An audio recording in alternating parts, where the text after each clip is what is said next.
เทรดในกราฟของทองคำบ่ได้เทรดในBTC มาหลายมื้อละ มาก่อนที่จะเทรดกันแน่นอนจะเขาเอาอินดิเคเตอร์ออกมาก่อนเนาะmoving ปึ๊บโอเคขออินดิเคเตอร์ออกมาก่อนซึ่งอินดิเคเตอร์นี่ก็เป็นตัวช่วยในการวิเคราะห์กราฟของเราการวิเคราะห์กราฟในการเข้าออเดอร์ของเราหลายคนก็อาจจะถนัดอินดิเคเตอร์ที่บ่คือกันแต่สำหรับค่อยเนาะค่อยจะใช้เป็นmoving average ที่ตั้งค่าเป็นค่า5 ตั้งค่าเป็นค่า5เนาะเพราะค่ามาตรฐานที่มันให้ทางTradingView ที่เอาเข้ามาที่จะเป็นค่า9แต่ว่าตัวนี้นะถนัดเป็นการตั้งค่าเป็นค่า5เนาะฉะนั้นใครที่ถนัดแบบใดก็ตั้งตามที่ตัวเองถนัดได้ มาเดี๋ยวรออีกจักหน่อยก่อนเนาะเดี๋ยวรออีกจักหน่อยเด้อสำหรับงบก็คือที่เว้าไปตัวอย่างงบมาที่$165$165ซึ่งงบตัวนี้ก็เป็นงบที่เฮาเทรดตุ้ยเทรดแล้วได้กำไรมาในมื้อนี้ก็เลยเอางบตัวนี้มาปั้นต่อมาปั้นต่อเนี่ยเบิ่งกันว่าดีอาจารย์จะปั้นไปได้บ่โอเคสบายดีด้าซึ่งสำหรับใครที่เข้ามาเนาะถ้าว่าจะเข้ามาศึกษาหรือเข้ามาเทรดเพื่อเก่งกำไรก็ตามตัวอยากเว้าจังซี่เนาะคือไผที่เข้ามาก็ถ้าว่าจะตามก็ตามได้เนาะบ่ว่ากันหรือว่าจะสวนก็สวนได้แต่ว่าสิ่งสำคัญคืออยากให้คนนั้นวิเคราะห์กราฟไปนำกันวิเคราะห์ตรงก็ตามวิเคราะห์บ่ตรงคนก็สามารถสวนได้อยากให้มีความเชื่อมั่นในตัวเองบ่ว่าจะเทรดบัญชีทดลองหรือว่า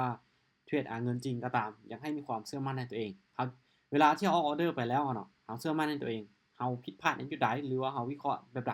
มันจึงจะเห็นเมื่อเราเข้าในมีตติงแล้วเนาะเราจะตามเพิ่นอย่างเดียวโดยที่เรานั้นวิเคราะห์อีกแบบนึงแต่เพิ่นวิเคราะห์อีกแบบนึงแต่เราเลือกที่จะตามคนที่เปิดมีตติงน่ะถ้าว่าแบบนี้เนาะเวลาที่เราพลาดหรือว่าเวลาที่เราเทรดไปเราได้กำไรเราจะบ่รู้เลยว่าเราการวิเคราะห์ของเรามันเป็นแบบใดมันได้ย้อนตามเพิ่นบ่เสียก็เสียย้อนตามเพิ่นฉะนั้นเนาะอยากให้มีความเชื่อมั่นในตัวเองตามเทคนิคของเราเนาะเขาจึงจะรู้ว่าได้ก็ได้ย้อนว่าเทคนิคของเรามันได้ผลในจุดนี้เวลาเสียครับมันจึงจะรู้ว่าเทคนิคของเรามันเสียหรือว่ามันบ่ได้ผลในจุดนี้เนาะฉะนั้นอยากให้มีความมั่นใจในตัวเองถ้าเราบ่มั่นใจเนาะเราวิเคราะห์ไปคนละทิศคนละทางเราก็พลาดในจุดนั้นเราบ่จำเป็นต้องเทรดทุกไม้ออกทุกออเดอร์เอาเพียงแต่ว่ามั่นใจในจุดใดหรือวิเคราะห์ตรงกันในจุดใดเขาจึงจะออกออเดอร์ในจุดนั้นโอเคเนาะมาเดี๋ยวตุ้ยจะขอเบิ่งไปอีก1ออเดอร์ก่อนเนาะเพราะว่าในจุดนี้คือกราฟมันริมสลับแท่งเทียนโลท่ามานี่ 3-4 ไม้แล้วก็เลยว่าขอเบิ่งไปอีกสักระยะนึงก่อนในกราฟของทองคำในกราฟของทองคำได้ซึ่งที่ผ่านมานี่มันสลับมานี่เดี๋ยวเบิ่งก่อนเนาะเดี๋ยวพอปึ๊บมันสลับมานี่1จุดนี้2แทงจะพยายามสังเกตเบิ่งพฤติกรรมของตลาดไปนำเวลาที่เราเทรดจึงจะรู้ว่าในขณะนั้นมันลิ้นแบบใดมันสลับกันมานี่3สบายดีอาจารย์โอเคสบายดีด้าสบายดีอาจารย์4ไม้และ5ไม้นี่เป็นไม้ที่6เนาะที่มันสลับกันบ่เราพยายามสังเกตพฤติกรรมของตลาดไปนำเวลาที่เราเข้าเทรดเข้าออเดอร์ว่ามันลิ้นในแบบใดพฤติกรรมของตลาดมันลิ้นแบบใดเราก็เบิ่งไปนำสังเกตไปนำปั๊มเงินฮอนด้าตุ้ยมีงบอยู่165นี่นะเดี๋ยวเบิ่งกันว่าจะคือเนาะค่อยบ่ได้เปิดไมค์เพราะว่าหยังคือค่อยแชร์ค่อยเปิดกล้องในโทรศัพท์แล้วค่อยเอาเสียงเว้าเปิดใน Mac เนาะแต่ว่าทุกคนได้ยินเสียงปกติอยู่ติอีกในโทรศัพท์ของค่อยน่ะมันจะบ่ได้ยินเสียงยินปกติโอเคเพราะว่าค่อยเอาเปิดกล้องในโทรศัพท์เนาะแล้วมาเปิดไมค์ใน MacBook ค่อยแชร์จอใน MacBook ค่อยก็เลยว่าเปิดกล้องในโทรศัพท์เอาเพราะใน MacBook เนาะกล้องมันบ่แจ้งก็เลยว่าเปิดในโทรศัพท์เอามันจะแจ้งดีกว่าโอเคเดี๋ยวเรามาเริ่มกันก่อนเนาะเอาเด้อต่อไปเด้อสลับมา6ไม้มาเปลี่ยนไม้นึงก่อนเนาะโอเคเดี๋ยวเรามาเริ่มกันเลยในกราฟของ BTC เด้อ แม้แหละตุ้ยจะซิมไปก็คือ$10ได้ทุกคนมีงบเท่าใดทุกคนก็บริหารเอาได้เพราะแต่ละคนเนาะงบมันอาจจะบ่เท่ากันฉะนั้นทุกคนก็บริหารงบบริหารต้นทุนของทุกคนเอาโอเคไม้นี่เนาะราคาปิดของมันห้างขายได้โอ้เดี๋ยวปรุงหลายแท้มาซึ่งในก้อนหน้านี่เป็นอย่างข้อจริงว่าตามขายหรือไม่แท่งก้อนหน้านี่คือว่าราคาปิดของในแท่งเขียนเนาะมันห่างจากเส้น moving average ก็เรียกว่าตามขายลงมาแต่ว่ามันพุ่งขึ้นไปในช่วงท้ายแห้งเนาะเบิ่งกันแต่ว่ามันก็ยังห่างอยู่ราคาปิดในแท่งเขียนเนาะมันก็ยังห่างจาก moving average อยู่ก็เลยว่าตามขายลงมาเพราะว่ามีไผทันบ่พอเกิดให้กดในช่วง3-4วินาทีเนาะ4วิซิมตลาดเนาะซิมตลาดเบิ่งโอเคไม่แรกของเฮาก็ถือว่าวินไปเนาะปรับเงินได้ไปที่$10คือเก่า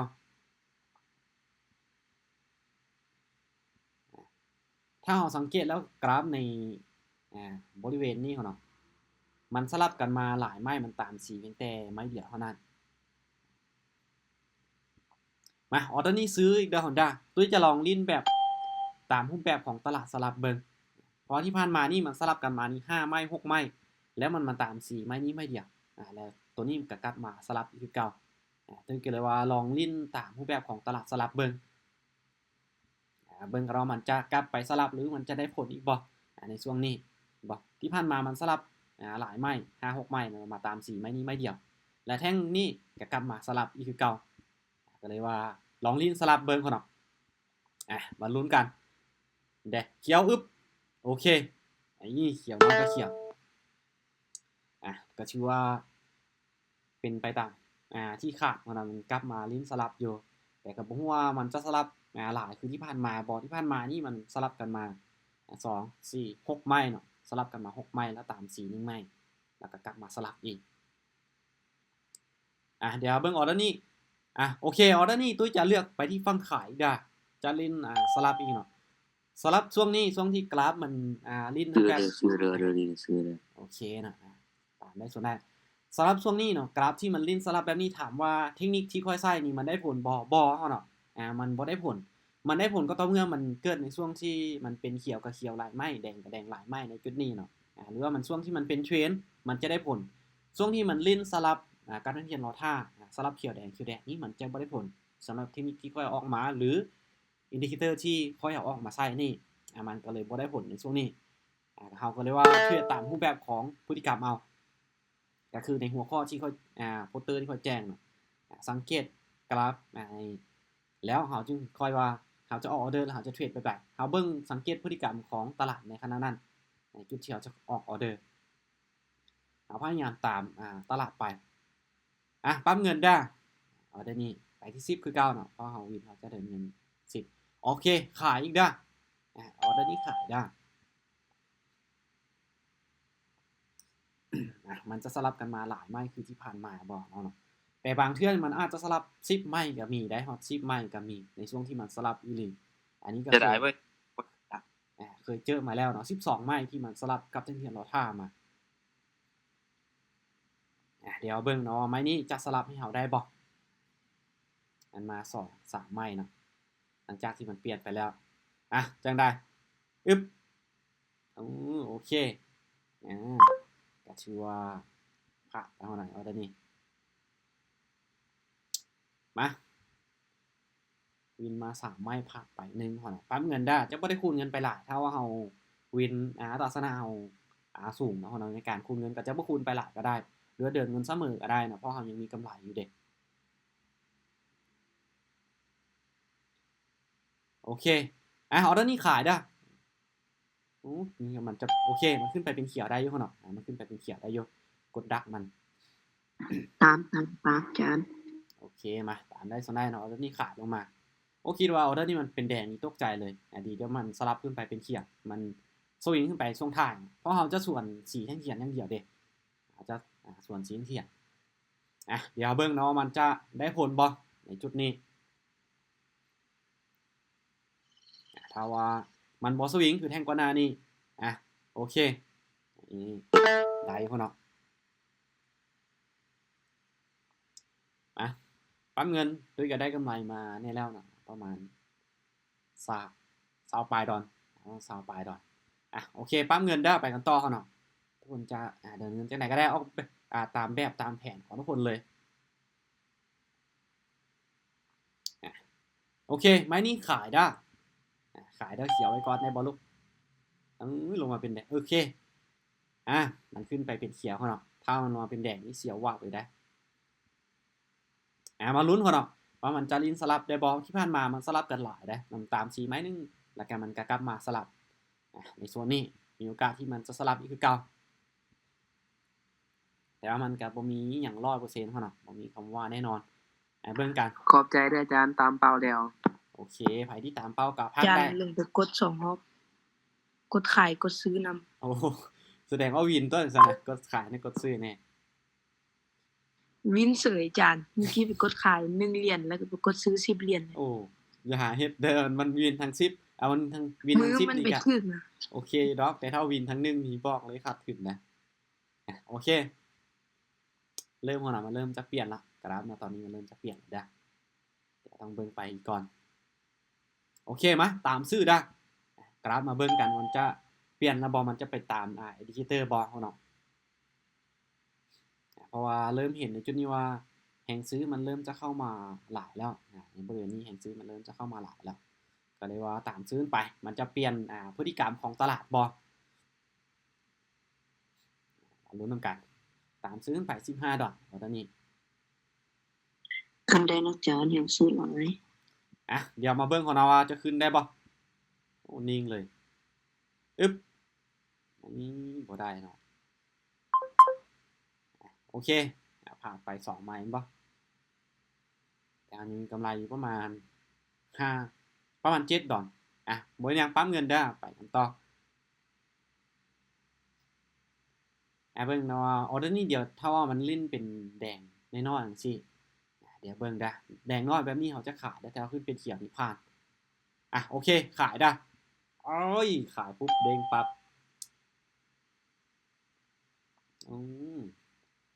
ถ้ามันเป็นแดงเป็นยังจิวว่าขายคิดว่ามันจะเกิดในรูปแบบของแพทเทิร์น3เขียวแล้วมันจะมา3แดงเพราะแท่งตัวนี้คิดว่ามันจะเป็นแดงขนาดว่าซ่ามันยังเด้งขึ้นไปมันยังเปลี่ยนแปลงได้โอเคบ่ยังความผันผวนในตลาดนี้เอากะควบคุมบ่ได้เขาเนาะลุ้นให้มันสลับก็พอโอ้นิ่งเลยปึ๊บบ่สลับเขาเนาะโอเคมาผ่านมาแล้ว3ไม้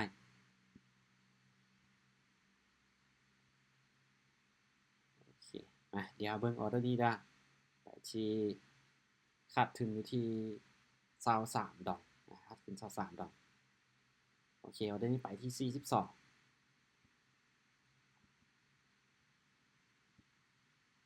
โอเคมาตามแห่งซื้อได้ซื้อออเดอร์นี้ทันบ่อยากซ่าหน่อยนึงเขาเนาะอยากซ่าหน่อยนึงตามแห่งซื้อมันขึ้นไปแล้วก็เนาะกว่านานี่คิดว่ามันจะพักตัวแบบ2แดงนะครับตามขาลงมาคิดว่ามันจะเป็น3แดงแต่มันแห่งซื้อพักด่านขึ้นไปเลยออเดอร์นี้ตามแห่งซื้อมันขึ้นไปเลยเอาเบิ่งเนาะขึ้นไปงามๆได้บ่ถ้าว่ามันช่วงที่มันเป็นเขียวหลายไม้แดงหลายไม้แบบนี้ตามอินดิเคเตอร์การได้ผลช่วงใดที่แท่งเทียนอยู่ถึงเส้นเนาะเอาก็ตามซื้อไปเลยโอเคก็มันมีกำไรอยู่น้อยนึงปั๊มเงินเขาเนาะไปที่10ดอลการเดินเงินบ่จะเป็นต้องคูณเงินแบบไม้ใหญ่เลยอย่างเดียวเฮาเบิ่งคำนวณเบิ่งว่าต้นทุนแหละของเฮานี่เฮาขาดทุนไปหลายน้อยส่ำใดเอาก็เดินเงินเอาเห็นบ่คือจุดนี้ไป30พลาดแต่ว่ามันบ่ได้ขาดทุนหลายไม้ต่อไปก็ไป42เพื่อโอกาสในการคูณเงินในไม้ต่อไปออเดอร์นี้ผ่านได้เฮาก็บ่จะเป็นต้องคูณไปอย่างเดียวเฮาก็เผื่อไว้ก็ได้เนาะเฮาพลาดไป3ไม้อยู่แต่ว่าขาดทุนไปอย่างก่อนหน้านี้ค่อยขาดทุนไปตั้งแต่20ปลายมันบอกพอก็เลยว่าไม้ต่อมาไป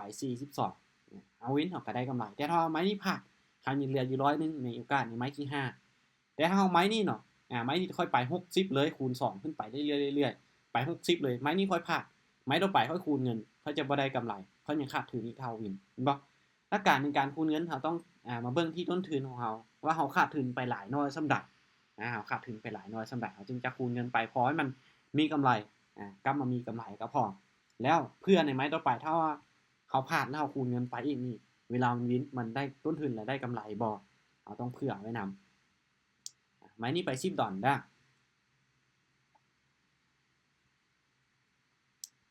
โอเคไม้นี้ตามซื้ออีกได้มาตามซื้อได้ในช่วงนี้เขานะกราฟกำลังพักดันราคาขึ้นไปอยู่ตามซื้อขึ้นไปเบิ่งกันว่ามันจะขึ้นไปต่อได้บ่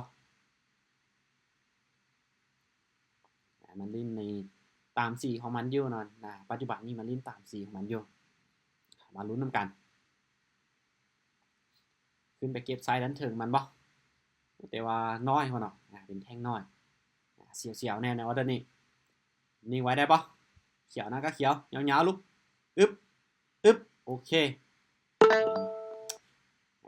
ได้พอเนาะโอ้ถือว่าลงมาปุ๊บแล้วก็แหงซื้อดันขึ้นไปแต่ว่าในจุดนี้อยากเสี่ยงในบริเวณนี้ได้ในจุดเก่าเห็นบ่มันเด้งขึ้นมาหาจุดนี้ปุ๊บแล้วแหงขายเทหวบลงมาเลยว่า2ให้เขียนที่ใหญ่เนาะฉะนั้นในจุดนี้นี่อยากจะเสี่ยงอยู่ได้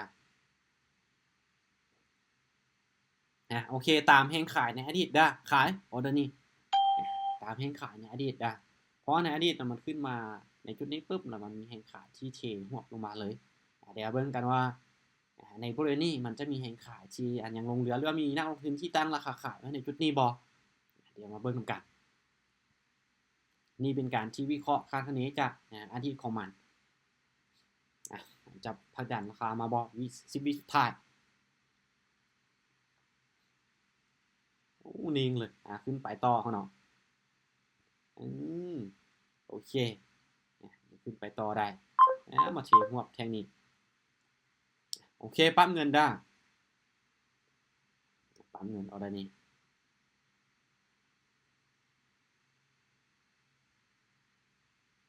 ถ้าหากว่าสมเทียบจากปัจจุบันนี่นะที่มันพักดันราคาฝ่ายนี้ส่วนหลายปิดซื้อหลายกว่าในบริเวณนี้โอเคซื้อเลยเขาเนาะซื้อได้ซื้อขึ้นไปได้ถ้าสังเกตย้อนหลังในบริเวณนี้ส่วนหลายจะปิดซื้อหลายกว่าจะปิดซื้อหลายกว่าเพราะว่ากราฟมันพยายามพักดันราคาขึ้นไปอยู่เบิ่งเนาะมันจะขึ้นไปต่อเฮาได้บ่ในแท่งนี้มาลุ้นกันอีกน้อยเดียวลูกเงาๆขึ้นไปแล้วเนาะตอนนี้ก็ขึ้นไปแล้วลุ้นกัน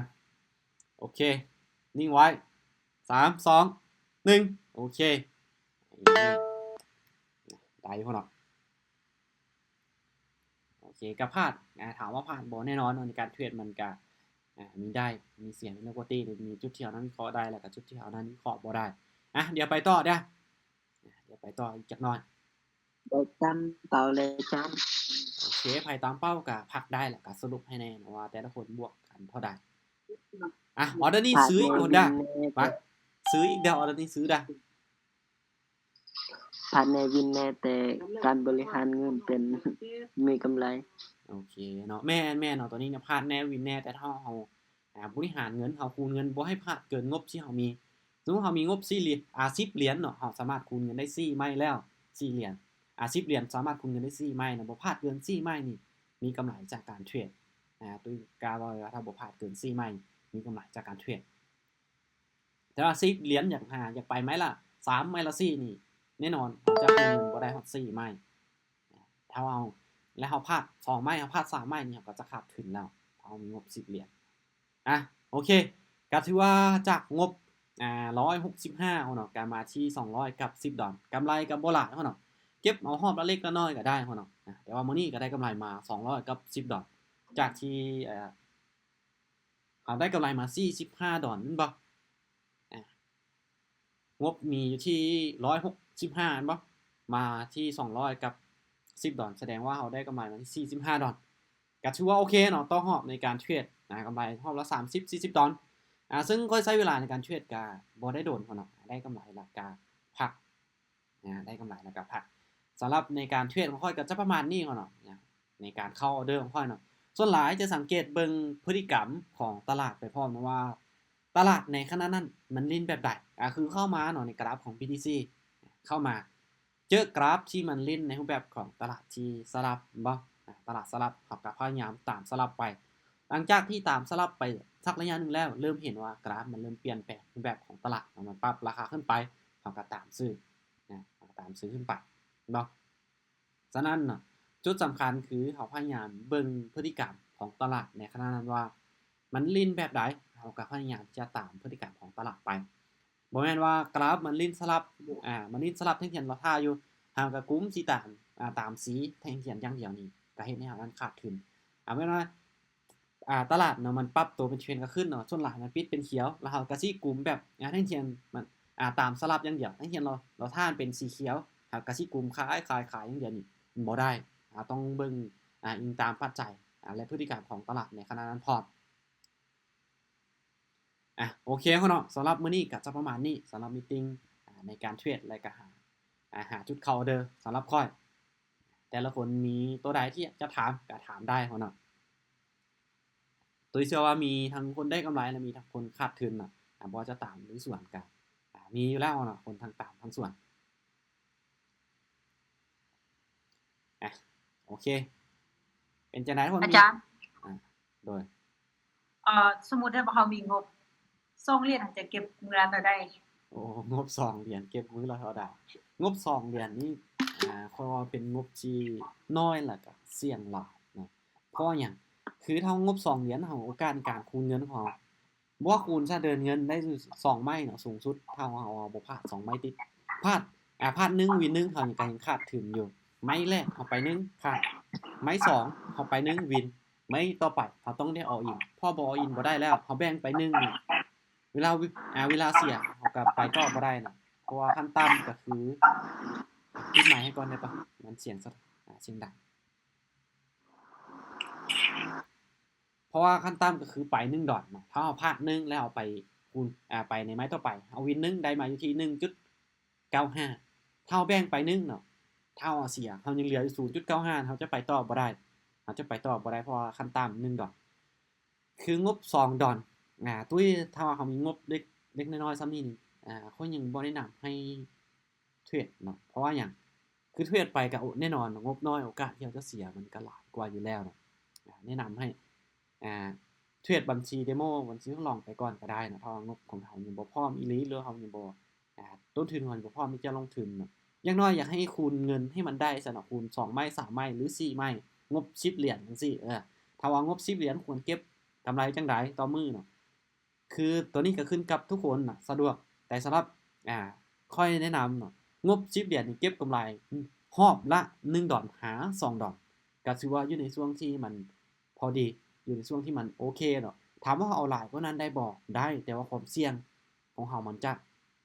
สูงเพิ่มขึ้นเนาะถ้าเราจะได้กำไรที่หลายเพิ่มขึ้นความเสี่ยงของเรามันจะสูงเพิ่มขึ้น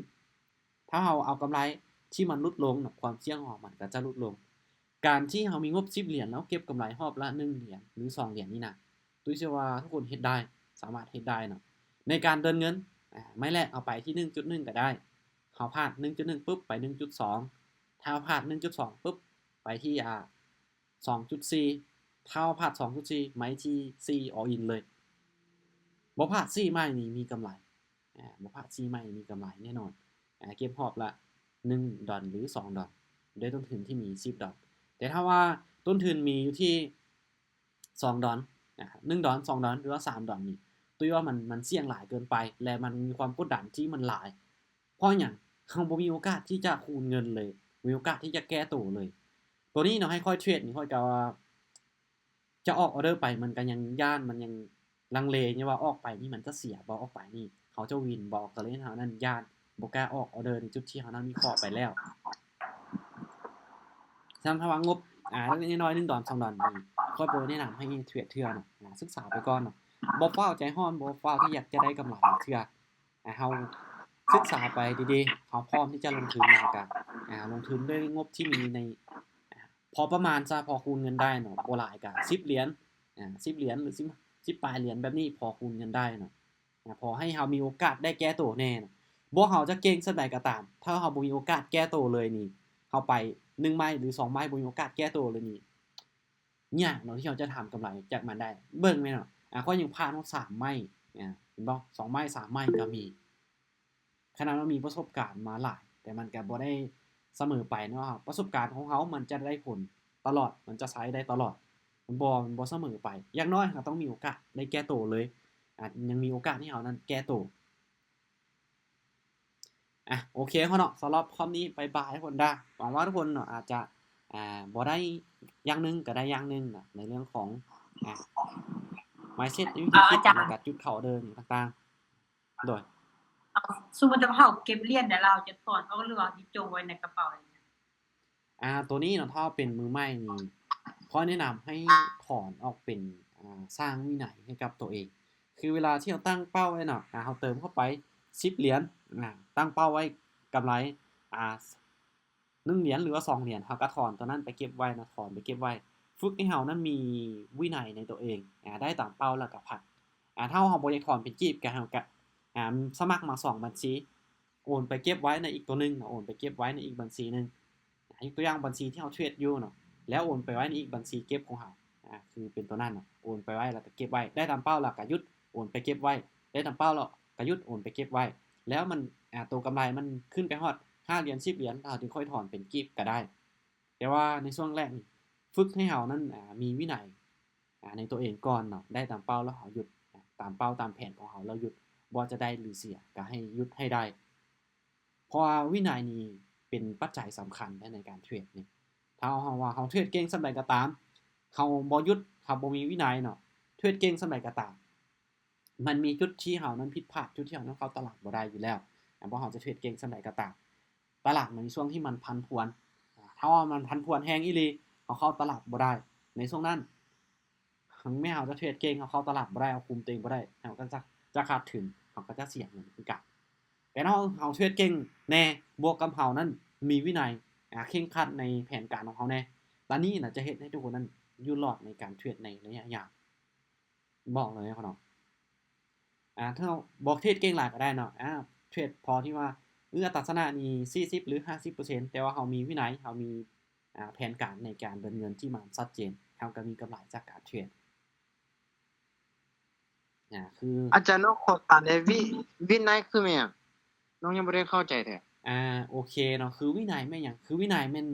แผนการที่เราวางไว้ยกตัวอย่างง่าย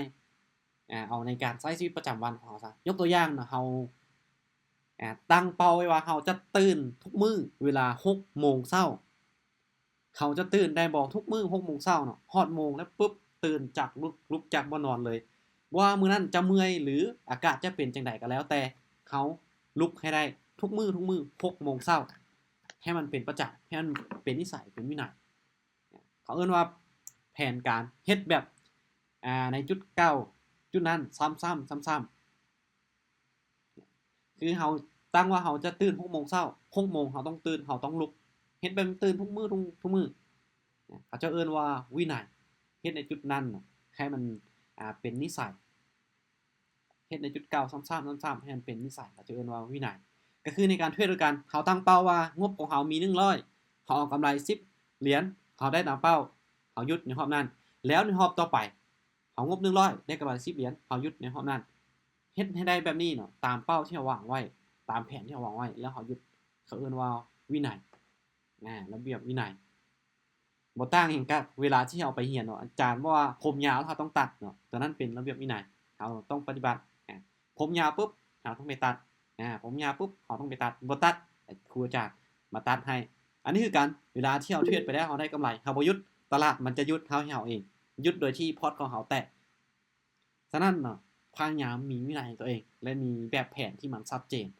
ในการเทรดเนาะโอเคเวลาเราก็พอดีเป๊ะเนาะหวังว่าทุกคนก็ตัวใดที่มันมีประโยชน์เนาะทุกคนเห็นว่ามันมีประโยชน์ทุกคนก็นำเอาไปปรับใช้ได้ตัวใดที่บ่มีประโยชน์ทุกคนก็บ่ต้องไปใส่ใจเขาเนาะโดยการมาแชร์เอาวิธีการซื่อๆจริงๆเอาปรับใช้มาแต่กี้น่ะตุ้ยก็